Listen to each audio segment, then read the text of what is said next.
उद्यापासून नैवेद्य दाखवायचं. बाबा मी तर लहान आहे.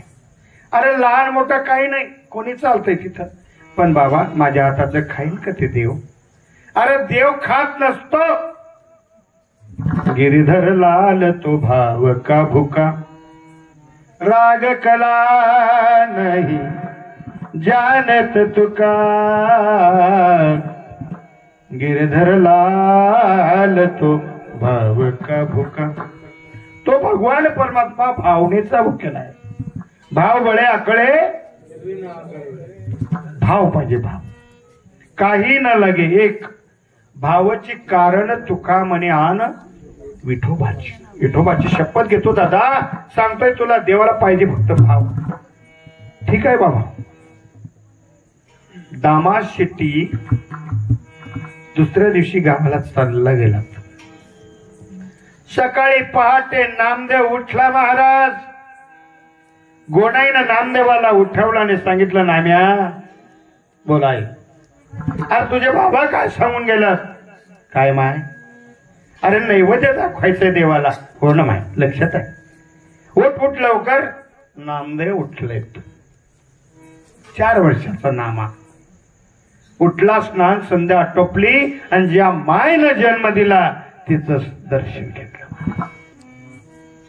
मातृदेव भव पितृदेव भव. कशासाठी सांगायला लागलो? ज्यानं माय बापाची सेवा केली त्याच्यासाठी सांगतो. त्याच्यासाठी अगोदर आईचं दर्शन घेतलं. गोणाईनं सुंदर नैवेद्य तयार केला. नामदेवाने हातामध्ये नैवेद्य घेतला. कधीच कधीच कधीच पांडुरंग पाहिलेला नव्हता. नामदेव पहिल्यांदाच देवाकडे गेला. पांडुरंगाच्या राहुळात गेल्यानंतर प्रथमतः पांडुरंगाच्या राहुळामध्ये पाय ठेवतात. भगवान परमात्माची विटेवर असणारी मूर्त पाहिली. विटेवरी उभा, कटेवरी हात, समचरण दृष्टी, विटेवरी सादरी, तेथे माझे हरी वृत्तीला. पहिल्यांदाच देव पाहिला आणि नामदेवांचं प्रेम उतरून आलं. नामदेव म्हटले, देवा अरे देवा, अरे काय तुझी मूर्ती, काय तुझं रूप, काय तेज आहे. राजस कुमार मदनाचा पुतळा.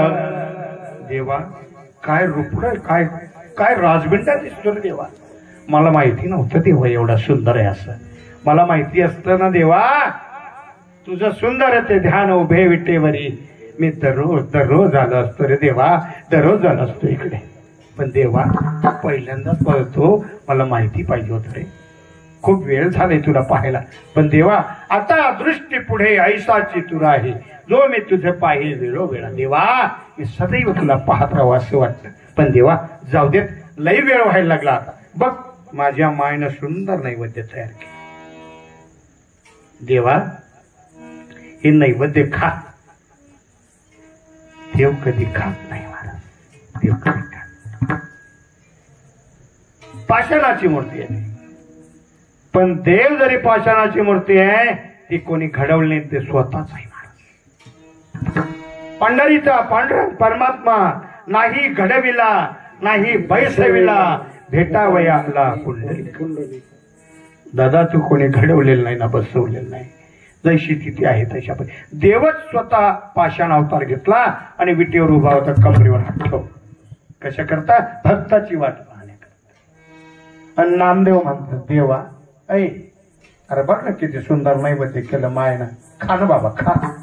देव खातो का? ऐ खातो का नाही पाहतच राहतो. हे बघ ना सुंदर नैवेद्य केलं, खात नाही काय नाही. ऐर देव देवासोबत बोलतो बर का. देव म्हटलाय मी ऐसा भगतमय कधू नाही पाया. नामदेवने देव हसाया.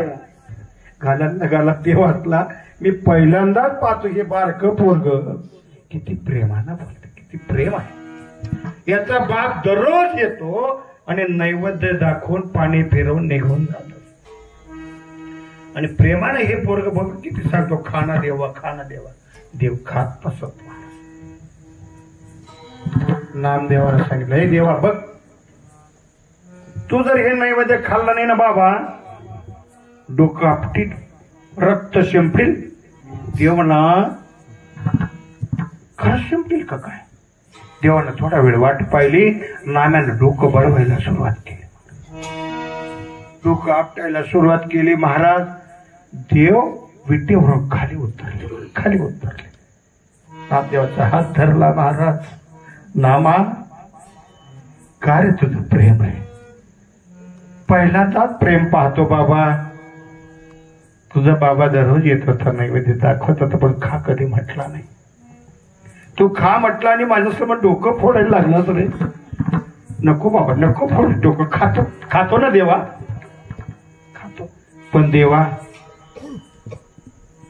नैवेद्य खा. पण देव काय म्हटले? नाम्या एक सांगू? सांगा देवा. मी तुझ्या सोबत जेवलो असं कोणासनी सांगू? नामदेव काय बोलला देवाला माहिती? देवा तू खरखरचा देव आहे का रायरनचा सोंग रे? म्हणलं का बरं?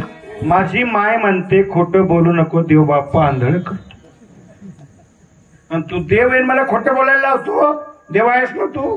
देव म्हणला शाबास, पकडलं गडे. देवाची जिरवली. देव म्हणला ठीक आहे बाबा, सांग सगळ्या गावाला, खातोय तुझ्या हातात. पण बाबा देवाला काय बोलणार नामदेव? माझ्या सोबत खाशील रे देवा, पण माझ्या बापाला खरं पटलं पाहिजे, याकरता बापा देखत सुद्धा खाल्लं पाहिजे. देव म्हणलं ठीक आहे बाबा, ठीक आहे.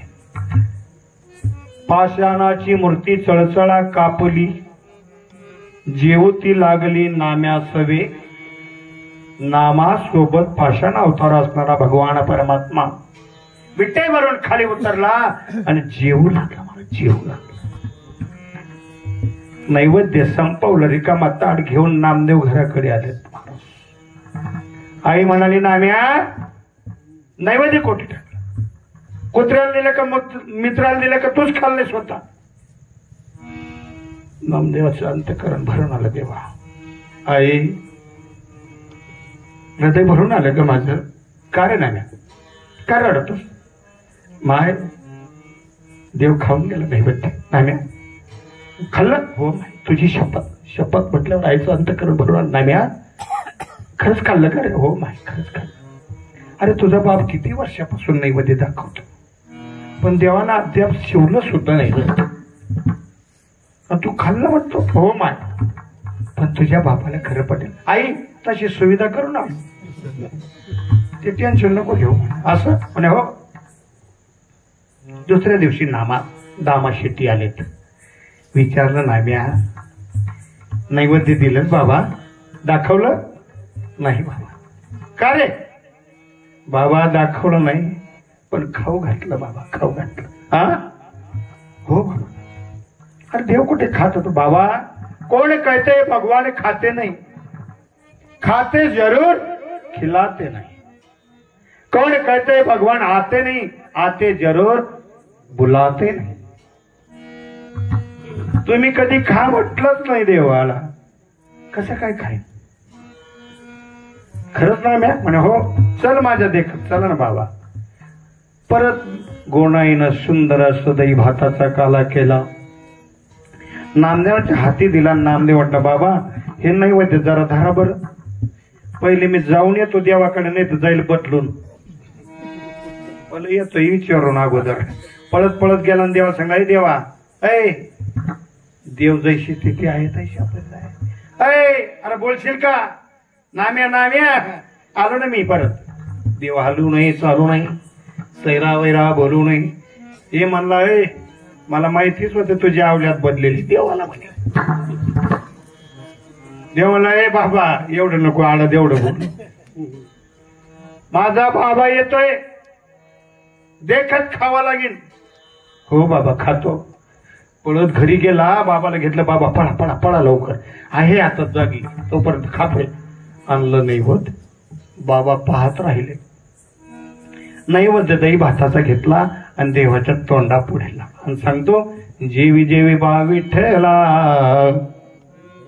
दैभात कालविला देवी देवी बाळ विठ्ठला दैभात कालविला. लय वेळ आपल्याला सांगायचंय अजून म्हणायला तर लय वाटतं राव. दैभात कालवला देवाला सांगितलं देवा बघ दैभात कालवला. देवानं नामदेवाच्या वडिलां देखत सुद्धा खाल्लं एवढं प्रेम नामदेवाचं आहे. मग नामदेवाचं एवढं निश्चित प्रेम असल्यामुळे नामदेव म्हणतात देवा माझं एवढं प्रेम आहे हे तुला कळलं ना रे. मग नामदेवानं त्यांची भक्ती निश्चित चालू ठेवली का हे आपलं आराध्य दैवत झालं आता. आणि देव भक्तासाठी मागे पुढे उभा राही सांभाळीत आली आघात.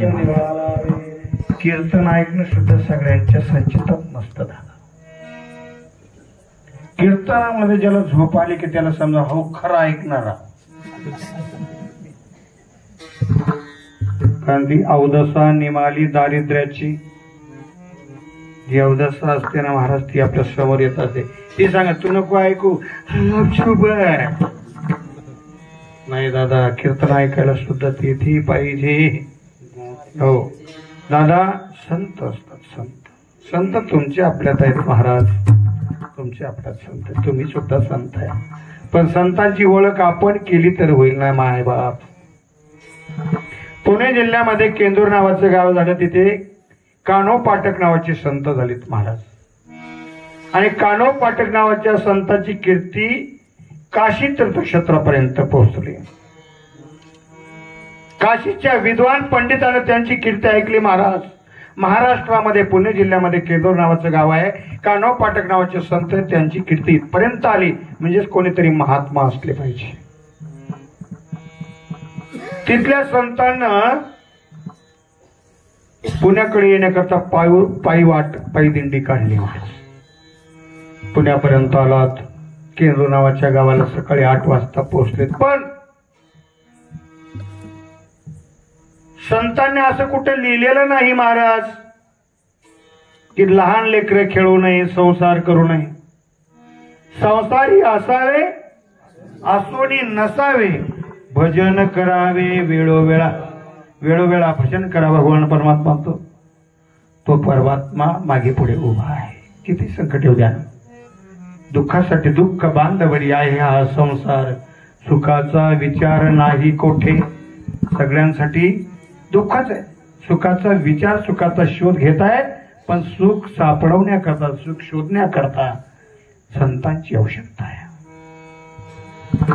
केंदूर नावाच्या गावामध्ये कान्हो पाठक नावाचे संत लहान लहान लेकरं खेळत बसलीत महाराज. आणि हे विद्वान पंडित काशीचे सकाळी सकाळी 8 वाजता आलेत महाराज. आणि हे बाबांची नातवंड कोणी मांडीवर बसलीत कोणी खांद्यावर बसलेत खेळत बसलेत. ते महाराज आलेत आणि विचारलं बाबा हे केंदूर नावाचं गाव आहे. हो. इथे कान्हो पाठक नावाचे संत कुठे राहतात. हो मीच आहे. तू कसला रे संत म्हणजे. अरे तुझी कीर्ती ऐकली काशीपर्यंत पोहोचली मी तुला भेटण्याकरता आलो. मला वाटलं तू गीतेचं अध्ययन करत बसला असेल शास्त्राचं पठण करत बसलेलं असेल ज्ञानेश्वरीचं वाचन करत बसला असेल गाता वाचत असेल आणि तू लहान लहान लेकरं खेळत बसला तू कसा रे संत. पण संतांना मोठेपणा नसतो. लहानपण देगा देवा मंगी साखरेचा जो लहानपण स्वीकारत असतो ना तो उंची गाठत असतो. नम्र व्हा कोणासमोरही नम्र व्हा. नम्र होई होता तया कोंडिले अनंता. माणसानं नम्र व्हा लहान व्हा. तुम्हाला किती येत असेल ना आपल्याला किती येऊ द्या पण एखादी अनपड भेट त्याच्या समोर लहान व्हा. तुम्हाला मोठेपणा मिळेल. अहो महाराज मी कुठे म्हणतो मी संत आहे. संतांना मोठेपणा नसतं महाराज. आपले 2-3 अभंग यावं लागा आपण महाराज म्हणणं पडत. 2-4 अभंग यायला लागले की त्यांना महाराज म्हणा तर अभंग 2-4 येतात पण त्यांना महाराज म्हणा तर भजनाला येते. तर महाराज म्हटलं नाही तुम्हाला भजन बी नको तुम्ही महाराज. हा मोठेपणा आपल्या लोकांना नाही महाराज. 2-4 अभंग येतात इथला कसं डांबरेट पण हो चला ना कीर्तन नाही का आज नाही जमा आपले माझा थकेल तू येऊच नको. लहानपण स्वीकार. काशीचा विद्वान पंडित कानोपाटक नावाच्या संताच्या दारात ठाकलेसे द्वारे उभा याचक भिकारी. नम्र झालेत कानोपाटक. महाराज काशीपासून माझ्या नावावर इथपर्यंत आलात ना तुम्ही. हो 2 घास भोजन कर. लहान लहान लेकरं खेळवतो आणि मला भोजन देतो. मी काशीचा विद्वान पंडित. मी भोजन करतोय का तुझ्या घरचं? देवा असं नका करू. विनमुख जाऊ नका हो गरीबाच्या घरून. 2 घास भोजन करा. 2 घास भोजन करा. अजिबात चालणार नाही. पोरं खेळीत बसला. महाराज मी लहान लहान लेकरं खेळवतो म्हणून तुम्ही माझ्याकडे भोजन करत नाही. हो समजा महाराज ही लहान लहान लेकरं जवळच्या विहिरीत टाकले मग जेवण का? मग तर तो विद्वान पंडित कानोपाटकडे पाहतच राहिला. महाराज लहान लहान मुलं विहिरीत टाकतो. तितक्यात भागलं नाही दादा. फक्त मांडीवर बसा मग व्यवस्थित सांगेन मी. विठाल विठाल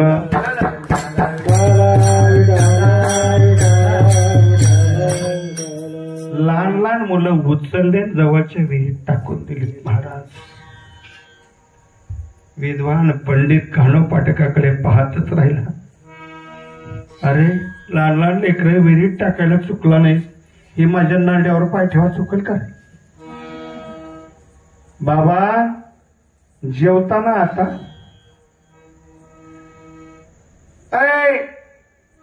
काशीचा विद्वान पंडित आहे. सुतक पण नाही तुला. सुतकाचं खातो का? बरोबर आहे. लहान लेकरं खेळीत बसलो तेव्हा म्हणलं का लेकरं खेळवतो म्हणून जेवत नाही. आता लेकरं विहिरीत टाकले सुतक पडलंय म्हणून खात नाही. आता एक काम करू बाबा. काय करता? तीच मुलं जिवंत बाहेर काढली मग जेवाल. मग तर आपण व्हिडिओ शूटिंग वाल्याकडे पाहतो ना तसं उभं राहिलं. कानोपाटक नावाच्या संतानं विहिरीत टाकलेल्या मुलांना जशी घरातून मुलांना आवाज देतो आपण बाहेर येण्याकरिता तसं बाबांना आवाज. पोरा काशीचा विद्वान पंडित विनमुख चाललाय. भोजन द्यायचंय आपल्याला. बाहेर या.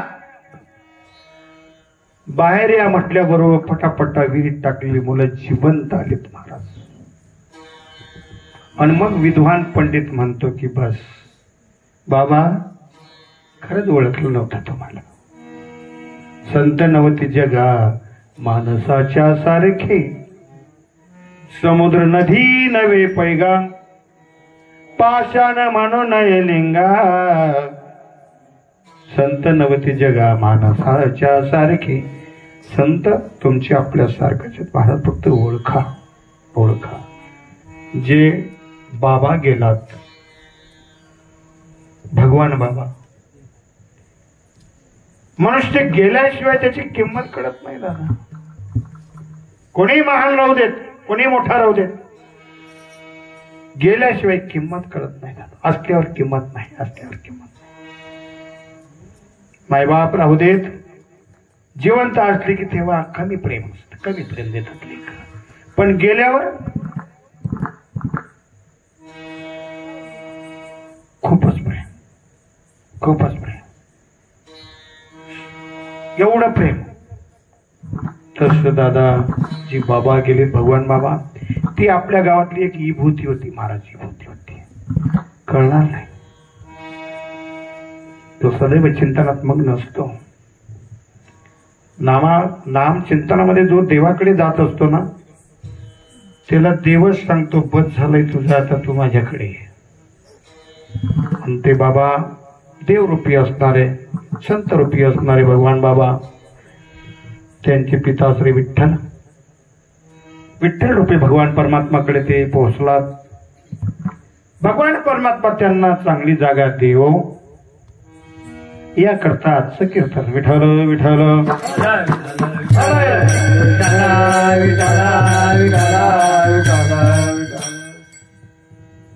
नामदेवराय सांगतात तसं माय बापाची सेवा करायची असेल ना दादा, तुम्ही देव धर्म नाही केला तरी चालेल, कुठल्या तीर्थावर नाही गेला तरी चालेल, पण ठाईच बैसोनी करा एक चित्त आवडी अनंत बाबा. ज्या मायबापानं जन्म दिला ना मायबाप, त्या मायबापाला विसरू नका, कुठेही जायची गरज नाही. सर्वात देव म्हटलं की मातृदेव भव पितृदेव. म्हणून महाराज सांगतात माय बापे केवळ काशी तेने न जावे तीर्थाशी. माय बाप सर्वात मोठा आहे. काशी, काही काही लोक मोक्षासाठी काशीला जातात. काशीला मोक्ष मिळतो. काशीला काय मिळतो बाबा? मोक्ष मिळतो. मोक्षाचे दुकान आहे का? काशीला मोक्षाची दुकान आहे का तिथे घ्यायला जातात? मोक्ष कोणाला मिळत असतो? दो उठता बसता दळीता कांडिता जेविता गे बाई राम वेळोळा आम्ही गाऊ ओबी. सदैव उठता बसता दळीता कांडिता देवाचं चिंतन करतो, त्याच्यासाठी मोक्ष आहे. त्याला काशीला मोक्ष मिळतो महाराज. सगळ्यांना नाही. मोक्षाची दुकान नाही. काही काही लोक माणसांना मरण्याकरता तिथे घेऊन जातात काशीला, पण तिथे मरण्याकरता भाग्य लागतं. भाग्य, जो भाग्यवान असेल त्याला तिथे मरण. काही काही लोक एवढे पुण्यात्री, महाराज गावातली मंदिरं सुद्धा माहिती नाही, एवढे पुण्यात्री गावातली मंदिरं माहिती नाही. मग साधा भाग्यवान आहे आणि त्याला किती वेळा तुम्ही काही केलं तर काशीला पोचेल. ते पोचेल दादाला काशीला पोचण्याकडे. अरे माणसं जाऊ दे, माणसाचं हाड पोचण्यापुरता सुद्धा पुण्य पाहिजे. काही काही लोक म्हणतात माझ्या आई वडिलांच्या हस्ती काशीला घेऊन जायचे. काही म्हणतात माझ्या आई वडिलांच्या हस्ती नाशिकला गेलं. तिथपर्यंत पोचण्यापुरतं सुद्धा पुण्य पाहिजे. आमच्या गावामध्ये एक आजी होती, खूप पुण्यवान, खूप भाग्यवान. 3 मुलं होती महाराज. ऐका, 2 मुलं अमेरिकेत होती, खूप मोठ्या हुद्द्यावर. एक मुलगा शेती काम करायचा, चांगला परमार्थ ठरायचा, पण त्या आजी कोणी वारकरी दिसता का त्याच्याकडे पाहत सुद्धा नव्हत्या. कधी गावातलं मंदिर माहिती नाही, कधी सप्ताह नाही, कोणाला पाणी नाही. तिच्या घराकडे जर पाहिजे ना तर शिव्या घालायची, इतकी भाग्यवान होती. घरचा मुलगा कंटाळला महाराज. काय माय, कोणाला येऊ देत नाही, पाणी पाजत नाही, चहा नाही, कीर्तनकार नाही, कोण नाही, कोण नाही. काय करावं? एकदा प्रसंग, आजी गेल्या, सगळी गणगोत्र जमा झाली. हुद्द्याला असणारी मुलं अमेरिकेतली तेही आलेत. आजीला पोहोचून आलेत, बसलेत. मग म्हणालात एक काम करू, गावातली भजनी मंडळ, प्रकाश बाबा सारखी माऊल्या तिथे येऊन बसले. ए भाऊ, असं करा, कीर्तन ठेवा, कीर्तन डाव्याला कीर्तन ठेवा. तो घरचा म्हणे का रे? मन माय कधी भजन नाही, कीर्तन नाही, कोणा मंदिर म्हणे, कोणले पाणी पाजणं नाही, कोणा घेणं नाही, देणं नाही, आणि कशाला कीर्तन? आणि तो कीर्तनकार काय सांगे त्या बाकीने, तुला नाही समजत, अवगप बडी या. बोलवलं मला. आता तो माझा मित्र म्हणे दादा ऐक तुम्ही सांगे ना म्हातारी कीर्तन नाही करा ना. हो दादा, अरे करू दे ना, मला डावले वांचे.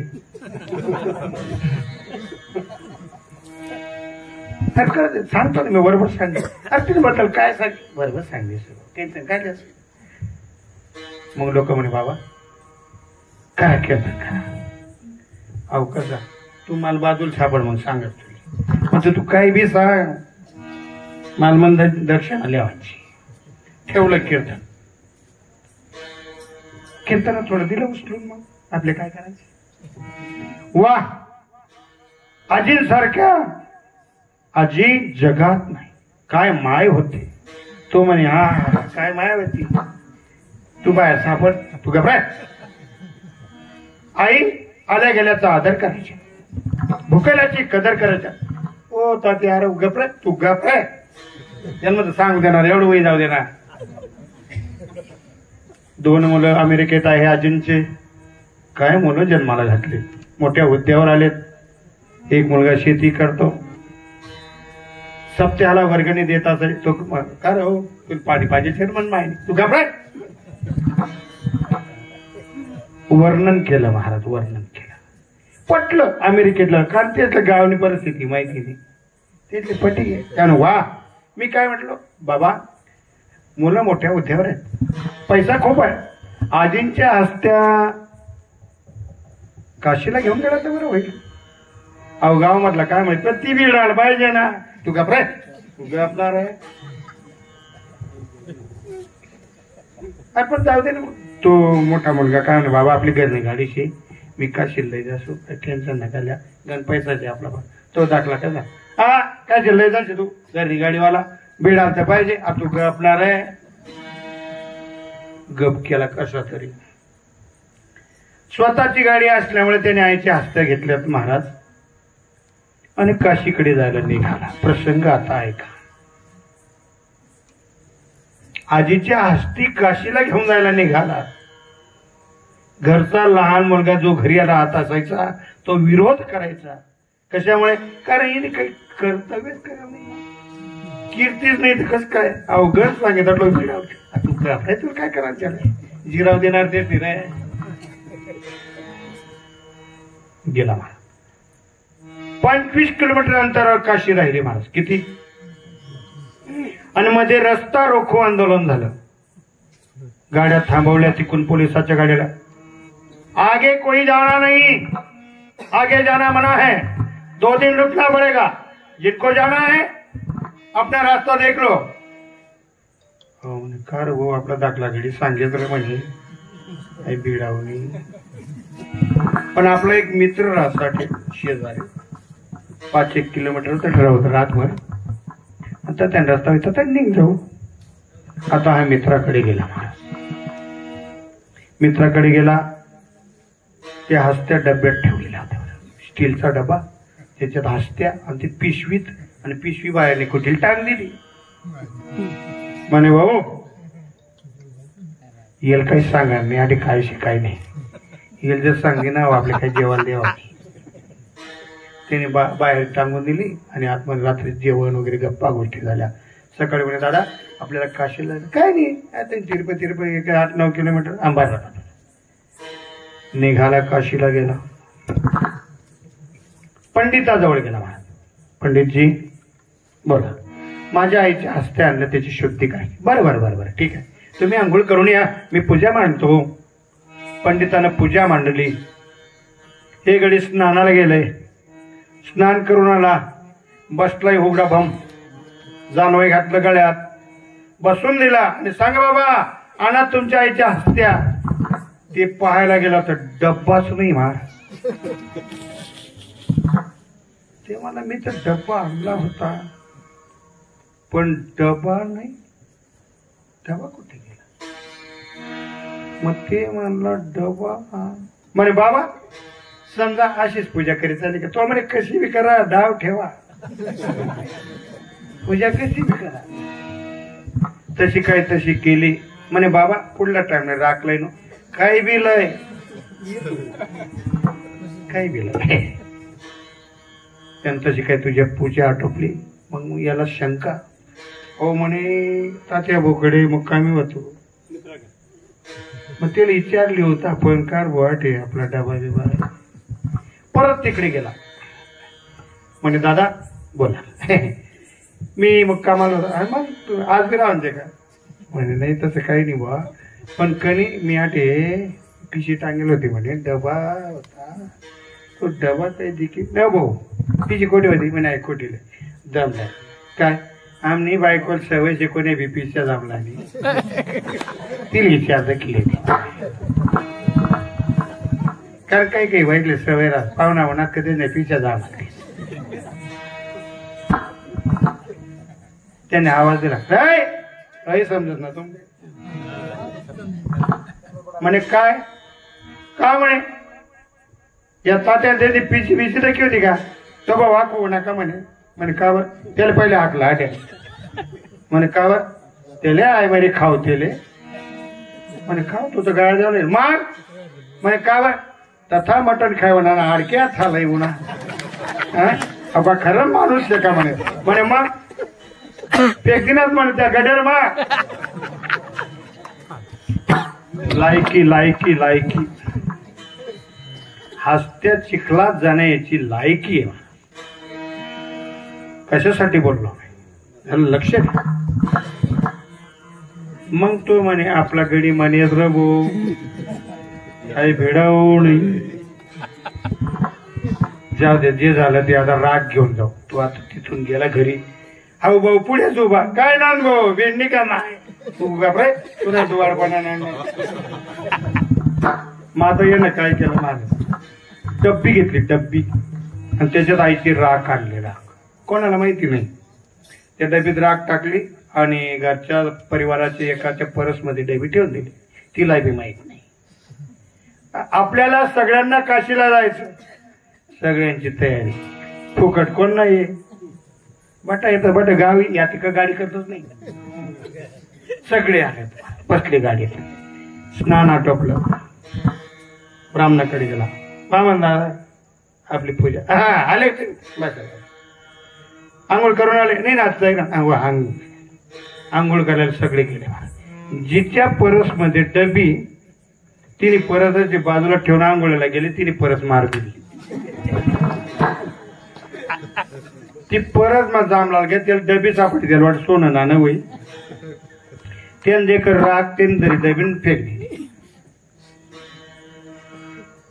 जी आंघोळीला गेली दुसरी तिला ही डबी सापडली आंघोळ करता का. ती म्हणे माय गंगा मायने मला काय दिलं काय नाही कोणी सोनं बिने फेक दिलं म्हणे डबी मा हाय मी कोणले दकाडावणे गरज सांगतो म्हणे. ती डबी तिने इथली चोरी ठीक कोणले दकाड. ब्राह्मण म्हणे दादा बसा पूजेला बसले काढा डबी सगो भाई तुम्ही ते ना मग डबी होते आपले ती म्हणे आया आणि काढ डबी डोबी डबीना पत्ता दे म्हणे दादा अशीच केल्या पुढला टाक. तो म्हणे कितला बी टाइम आपलं चालूच राहील काल. निघाले घरी गेलेत महाराज.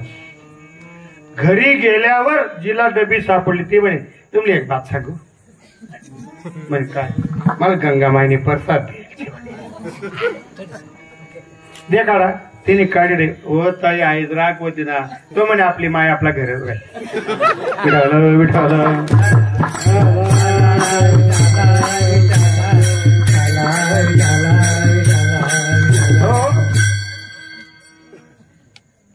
जशी भक्ती तसा तुम्ही जर कोणाला पाणी पाहता तुम्ही काशीला पोचणार का. अरे जिवंत मेलेले पोचत नाही जिवंत काय जिवंत गेल्यावर जो सदा चिंतन करत असतो त्याला तिथे मोक्ष मिळतात. मोक्ष आम्हा घरी का मारिता दाशी होय ऐशी सांगू तुका म्हणे. मोक्ष मिळण्याकरता खूप मोठं कष्ट करावं लागतो म्हणजे नामचिंतनाचा कष्ट करावा लागतो. मग नामदेवराय सांगत देवा मला मुद्दा सांगायचा आहे रे तुला. मला अशी कुठली तळमळ होऊ दे नको माझ्या जीवनामध्ये. किती मोठा प्रसंग आला तर माझ्यासाठी फक्त धावून ये रे देवा हेच मला मागणं आहे. देवानं सांगितलं काय पाहिजे तुला. मला फक्त एकच पाहिजे. माझा फक्त तुझ्या चरणावरचा भाव पाहिजे. अभंगाचं पहिलं चरण देह जाओ आतवाराओ देह जाओ आतवाराओ देह जाओ आतवाराओ देह जाओ आतवाराओ देह जाओ आतवाराओ देह जाओ आतवाराओ पांडुरंगे जोड भाव पांडुरंगे जोड भाव चरणा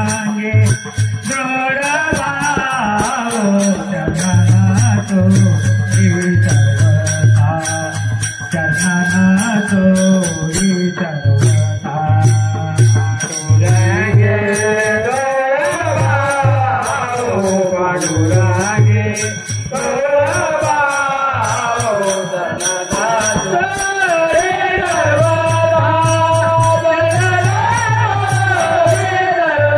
भाव देह जाओ अथवा राहो देह जाओ अथवा राहो गेला तरी चालेल राहिला तरी चालेल पण तुझी सेवा खंडन पडायला नको. एक वेळा प्रसंग असा ज्ञानोबा आहे. ज्ञानोबा म्हटले की ज्ञानाचा सागर सखा माझा ज्ञानेश्वर. नदीचा प्रवास सुरू झाला की समुद्रापर्यंत पोहोचल्यानंतर पुढे प्रवास नाही. समुद्राच्या पलीकडे नदीला प्रवास नाही. तसं जे ज्ञान ज्ञानोबांकडे ते ज्ञान इतर कोणत्याही संतांकडे नाही. कारण ज्ञानोबा ज्ञानाचा ज्ञानाचा सागर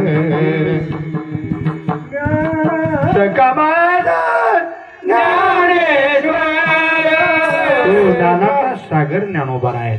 ऐका दादा, ज्ञानोबराय पांडुरंग परमात्माकडे गेलात आणि सांगितलं देवा जरा बाहेर देशामध्ये यात्रेला जायचं म्हणून नामदेवाला घेऊन जाऊ काय. देव म्हणते नामा कधीच मला सोडून गेला नाही रे, पण तुझी इच्छा आहे बाबा घेऊन जा, पण सामावून आण बरं माझ्या नावाला.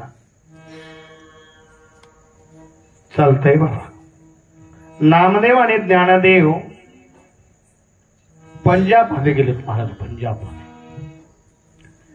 नामदेवरायांची कीर्ती फक्त महाराष्ट्र पुरती असं नाही मर्यादित. नामदेवाची कीर्ती पंजाब पर्यंत पोहोचलेली महाराज. ऐका कशी पोहोचली. नामदेवरायाने ज्ञानोबराय पंजाब मध्ये गेला. पंजाब मध्ये माहिती झालेली होती की नामदेवा सोबत देव बोलतो, देव जेवतो आणि नामदेवाचा देव ऐकत राहतो. ही कीर्ती पंजाबच्या राजापर्यंत पोहोचली होती. म्हणून हे दोन संत पंजाब मध्ये गेल्यानंतर तिथल्या एका राजानं यांचा रस्ता रोको आंदोलन केलं. महाराष्ट्र से आए हो? जी हाँ. आपका नाम नामदेव है? जी. आपको क्या पता है? हम सब पता लगा लिया है. आपके साथ में भगवान है, बोलते हैं, खाते हैं, सुना हुआ है. सही बात हो? जी हाँ. पंजाब राजाने काय केलं असेल? नामदेवांच्या परीक्षेत नामदेव पास होतो की नाही याकरता पेपर ठेवला महाराज. ते पेपर म्हणजे असं तोंडी उत्तर होत, लेखी नाही. एक गाय बोलवली महाराज. गाय उभी केली समोर, हातात तलवार घेतली. नामदेवजी म्हटले हे काय करतात? सुनो, ये जो गाय खड़ी किया है इनको मैं काट देता हूं. ऐसा मत करो राजे. गायीच्या पोटात आम्ही 33 कोटी देव पाहत राहतो. तिच्यातच सर्वस्व आम्ही पाहत होतो. गाय आमची माता आहे. नका हो मारू गायला, नका मारू. पंजाबच्या राजानं गायची मान तोडली. मान तोडली. धाडकन गाय जमिनीवर पडली आणि राजाने सांगितलं नामा बोला, सांग आता ही गाय कधी जिवंत करतो. काय गाय? मी कशी जिवंत? देव बोलतो ना तुझ्यासोबत. आता बोलव ना तुझ्या देवाला. कर जिवंत. कधी करतो? देव नामदेव स्तब्ध झाला. नामदेव ज्ञानदेवाकडे पाहतात, ज्ञानदेव नामदेवाकडे पाहतात. काय रे परिस्थिती, याकरता आणलं होतंस का इकडे मला? ही कुठल्या प्रकारची परीक्षा झाली? राज्य सरकार कशी जिवंत माहिती नाही. जोपर्यंत गाय जिवंत होत नाही तुम्हाला इथपर्यंत सोडणार नाही. आणि किती दिवसात होणार आहे सांग पटकन. थरथरत नामदेव 3 दिवस बोलला महाराज. 3 दिवसात गाय जिवंत कर. ठीक आहे, तिसऱ्या दिवशी गाय जिवंत नाही झाली तर तुला सुद्धा असं मान काटली जाईल. घाम फुटला नामदेवला, घाम. नामदेव म्हटला, देवा काय रे प्रसंग हा? देवा मला तर असं वाटतं आता महाराज जीव गेला तरी देवा. नामा म्हणे देवा करा माझी कीव, नाही तरी जीव घेई माझा. देवा देवा तुझा माझा कार वैरकार दुःखाचे डोंगर दाखविशी. बळे भांडून या देशी काळ हाती. ऐशी तुझ्या चित्ती काय आले देवा? काय माझ्यावर हा दुःखाचा डोंगर आणलास? कधी होईल गाय जिवंत? मी तर 3 दिवस बोलून दिलेत त्याला, पण गाय जिवंत नाही झाली. देवा तुझं माझं दर्शन होणार नाही रे. तुझ्या चरणाचं दर्शन घडणार नाही मला. 3 दिवसापर्यंत नामदेव न पाणी घेतात तिथेच बसून राहिलेत महाराज. पण शब्दानं देव जागत.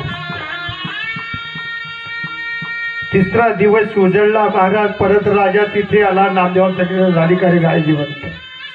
नाही झाले. 12 वाजलेत. 12 दुपारची. बोल नका दादा. नाम्या 12 वाजलेत. 12 गाय जिवंत नाही झाली तर तुला सुद्धा या तलवारीनं असंच मारलं जाईल. थरथर कापायला लागला नामदेव. आणि ब्रह्मानंदे लागली टाळी कोण देहाते सांभाळे. देवाकडे धावा केला. देवा धाव रे तू आता. धाव रे. कुठे लपलास? कुठे लपला असेल देवा? का रे माझा जीव घेतो तर देवा? धाव ना. देवाला हाक मारली. देव हजर झालेत महाराज. बरोबर 12 वाजता गाय जिवंत झाली आणि देव समोर उभे राहिले. राजानं सुद्धा देवाला पाहिलं. देवाच्या अगोदर नामदेवाचं दर्शन घेतलं महाराज. नामदेव म्हटले, देवा का रे एवढा अंत पाहिलास माझा? देव म्हटलं, मी लगेच आलो असतो रे, पण तू 3 दिवस बोलला. तू जर म्हटलं असतं ना लगेच जिवंत करतो तर लगेच आलं असतो. हे आतलं नव्हतं माहिती देवा. अरे भक्तासाठी मागे पुढे उभा काही सांभाळीत आली आघात. राहू द्या बाबा, कोणी म्हणा नको बाबा कीर्तन मग कुत्रे बी नव्हतं बा. विठाल विठाल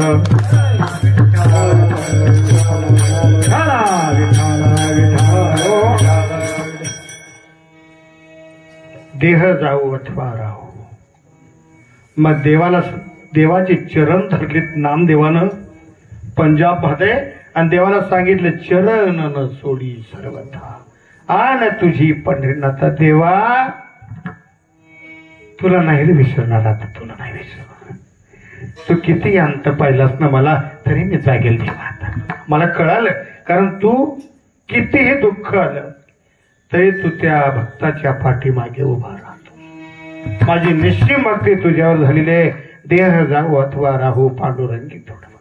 चरण न सोडी सर्वथा आन तुझी पंढरीनाथा. देवा तुझी शपथ घेऊन सांगतोय आता, तुला नाही रे विसरणार. तुझं भजन मी सदैव करतो.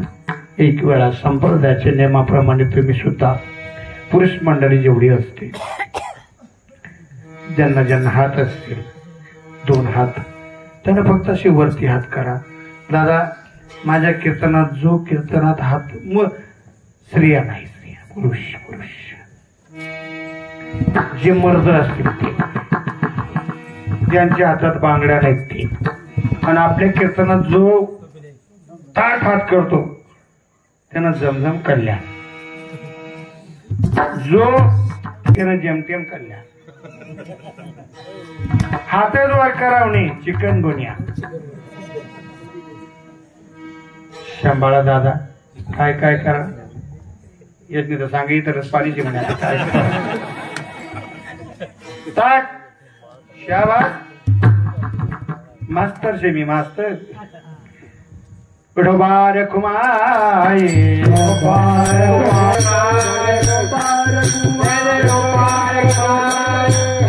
कीर्तन धनगर वस्तीवर आता बरोबर ठोबारुक होईल बा तितके तिकडे लांडग आलं.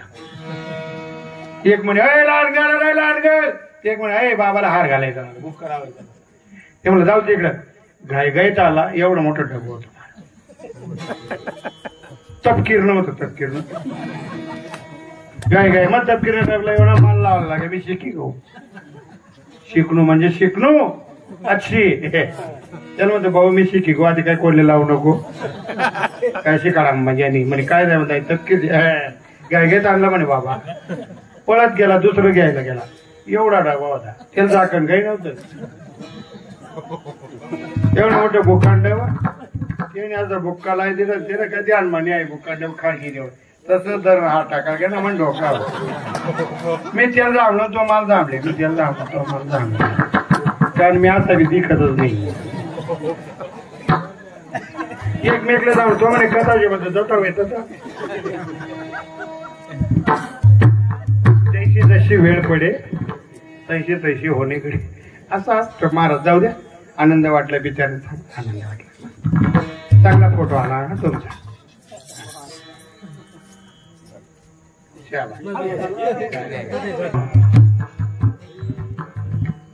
हृदय अखंडित प्रेम, अंतःकरणामध्ये देवाविषयी संताविषयी समोरच्या माणसाकडे पाहताना प्रेम पाहिजे. प्रेम सुख देई, प्रेम सुख देई, प्रेम विन नाही समाधान, समाधान समाधान. प्रेम सुख पाहिजे. संतांच्या चरणावर प्रेम आहे, संतांच्या चरणावर सुख आहे. सुख वसे तया ठाई बहुपाई संतांची. संतांच्या चरणावर महाराज सुख असतात. चरण पाहताना महाराज चरण पाय नका पाहू. संतांचे चरण असतात, देवाचे चरण असतात, तुमचे आपले पाय असतात. पाय असतात काहीच ना तंगडा, कारण ते कोणताच काम नाही. कीर्तन मागे होणार पुढे शिंगाडा लांबा देत, त्या बी काम नाही. पायी पावड वाटले चाला ना काम. आपण सांग का हो दादा, यंदा दिंडी मग येतात येत रे, पण गयात ना गयाने घालात, त्या गयाने तू घालात. जवळ हे सगळं सिद्ध आहे. हात चाला वया पाय, तव तू आपले स्वहित पाहे. तीर्थयात्रा जाय चुकू नको. हातपाय जोपर्यंत आहेत चांगले तोपर्यंत तीर्थयात्रा करा. ज्या बाबांच्या प्रथम वर्ष श्राद्ध निमित्त आजचा हा कीर्तनाचा कार्यक्रम, त्यांचा मागचा परिवार, त्या परिवाराला शांती लाभो, बाबांना चांगली जागा भगवंताने देव, याकरता आजचा हा कार्यक्रम आयोजित केला. पण फक्त कीर्तन केलं म्हणून तुम्ही काय मोठं काही हे केलं असं नसतं दादा. कीर्तन करा, पण त्या बाबांचं चिंतन सदैव घरात राहू देत. मनुष्य गेला की लगेच जात नाही. मनुष्य मेला तो 10 दिवस पर्यंत आपल्याच घरी जातो. महाराज तर लक्ष राहू देत. 10 दिवस पर्यंत आपल्या घरी राहतो. जीवाचा दगड गावाच्या बाहेर ठेवला जातो, शक्ती आणल्या जातात, कुठेतरी झाडावर टांगल्या जातात. त्या शक्तीतून तो पाहत राहतो. महाराज, आपल्या घरी आपल्यासाठी कोण कोण आलं, कोण कोण रडतय, कोण कोण हसत, सगळं पाहत राहतो. आणि आपल्याबद्दल ज्याला जास्त रडू येतं, प्रेम येतं, तेव्हा तो सुद्धा रडत असतो. हे जाण्याकरता 10 दिवस पर्यंत तिथेच थांबतो. हस्ती शुद्ध केली जाते महाराज. मग त्याला कुठेतरी मार्ग मिळत असतो. 13व्या दिवशी तो रस्त्याला लागतो महाराज. 13व्या दिवशी तो काय करतो, मार्गस्थ होतो. कुठे? चांगलं कार्य केलं असेल तर चांगल्या मार्गाने, वाईट कार्य केलं असेल तर वाईट मार्गाने. तुम्ही चांगलं कार्य करा, तुम्हाला अमृत कुंडात तुम्हाला काहीतरी प्रवेश मिळेल, अमृत श्रवण करायला मिळेल. पण तुम्ही जेवणात जर कधीच कोणाचं चांगलंच केलं नसेल, कोणाकडे चांगलं पाहिलंच नसेल, कोणाबद्दल चांगलं बोललंच नसाल, त्यापेक्षा कुंड वाईट कोणतंच नाही. मी वाईट बोलत नाही, व्यर्थ वाचा शिनवू नाही. म्हणून दादा, चांगलं करा, चांगलं करून जा. मरावे परी काय करावे, कपाशी चोरून जावे, कीर्ती करून जा. की मागे खरंच असं आज बाबांबद्दल मला खूप चांगलं व्याख्यान मिळालं ऐकायला. कारण बाबा खूप चांगले होते, वारकरी होते आणि परमार्थाविषयी प्रेमी होते. कुठल्याही कामासाठी, चांगल्या धार्मिक कामासाठी वर्गणी करायला पुढे असायचे. सप्ताह असू देत, कुठलंही धर्म कार्य असू देत, बाबांचा मोठा हात असायचा, सिंहाचा वाटा असायचा. म्हणून बाबांबद्दल जे ठेवलेलं कीर्तन आहे, या कीर्तनाबद्दल मला खूप मोठा आनंद वाटायला लागला. कारण जाऊ देत मुलं कशी करा होऊ देत, पण मुलांपेक्षा सुद्धा गावाचाही प्रेम खूप चांगला आहे. आणि वारकरी असल्यामुळे, संप्रदाय चांगला असल्यामुळे महिला मंडळींचा परमार्थ चांगला आहे. आल्या आल्या सुद्धा मला खूप मोठं प्रेम मिळालं. आल्या आल्या सगळी लोक धावत आलेत. बिचारी संताबद्दल प्रेम वाटलं, पाया पडायला आलेत. 4-5 लोक आलेत, बसलेत, 2 गोष्टी बोललेत. दादा घरी घेऊन गेलेत आमचे बखवाजी दादा. त्यांच्या घरातलंही प्रेम पाहिलं की वातावरण पाहिल्यानंतर खूप प्रसन्नता वाटली. माणसानं काही देऊ नका, पण प्रेम द्या. पैसे दिला पाहिजे, हे दिलं पाहिजे, ते दिलं पाहिजे, त्यापेक्षा सगळ्यात मोठं प्रेम द्या. प्रेम द्या. प्रेम सुख देई, प्रेम सुख देई, प्रेमाविना नाही समाधान. आनंद वाटला. आणि म्हणून नामदेव यांचा अभंग तुम्हा संतांसाठी घेतलेला आहे. अभंगाचा विषय वेगळा होता, पण ऐन वेळेस तुम्ही म्हटला हाऊ नको भाऊ, तुम्ही सांगशात तो भाऊ. आपल्याला काही तसं काही वेळ नाही, पण आपली पहिली वेळ आहे, पहिला प्रसंग. हळूहळू ढाळे ढाळे केतुलेने एक वेळे होईल हळूहळू प्रसंग. आता ओळख झाली पहिल्यांदा जर सुनबाई घरात आली, येईल काही बठच माहीत राहत नाही. सुनबाई पहिल्यांदा वणी का पहिली एक ननिंदा दाखवायची, 3 बॅग धरले, दगाडा वहिनी हाताला हात ठेवा, काय करा येत ना पाय पडल्या. ती सांगत ती पाय पडायचं, सगळ्यांना पाय पडायचे. एक दगडा असं बाजूला बटेल राहायचं, तिथं ते जावं लागेल. तसे ती ननीन काय हाती हाती तो बाबा राही घ्या ना, तो टिकरा लागेल. ननीन काय म्हणे, तो तुला टिकरा हा दगडा पण टिकरा लागेल म्हणे. हा त्या नको बा, हे सांगण्याकरता ननीनबाई पाहिजे. तसं आमच्या गावातला प्रसंग सांगण्याकरता आमचे प्रकाश दादा त्या ननीनबाई जायत नाही काय, त्यामुळे बाबा येन पाय पडा, त्यान पाय पडा म्हणजे बरोबर तुम्ही जे सांगता त्यांना पण आनंद वाटला, खूप प्रेम दिलं. आणि त्यांच्या घराबद्दल खूप कौतुक वाटलं. आल्यातला बाबा चहा घ्या, कॉफी घ्या, दूध घ्या, हात पाय धुवा, काय काय सेवा करत म्हणते बाबा. म्हणे बाबा जेवण करा, पोहे करा, म्हणते काहीच खात नाही. कुठे पहिले खाई बटत नाही मी, कीर्तन जाय का मग खास मग कितलं बी द्या, म्हणजे कितलं बी नका द्या. आनंद वाटला. पण तरी सुद्धा ताईंचे खूप प्रेम. लोके बदाम काजू चोरी चोरी खात. बदाम खाता चोरी खाता. कोणता काय काय मागेला पण काय काय काय नाही रे दोन ताटली भरून बदाम काजू दिले म्हणे बाबा खायला. म्हणतात ताई खरंच प्रेमांत करून बदाम म्हणतात. मन माय पाहिजे होती. मला दररोज भेटतात. आनंद वाटतो मला. अशा माणसाच्या पोटी जन्म घेतला पाहिजे. जन्म घेणे लागे वासनेच्या संगीतीची अंगी झाली हरिरूप. दादा चांगल्या वासनेत चांगल्या घरात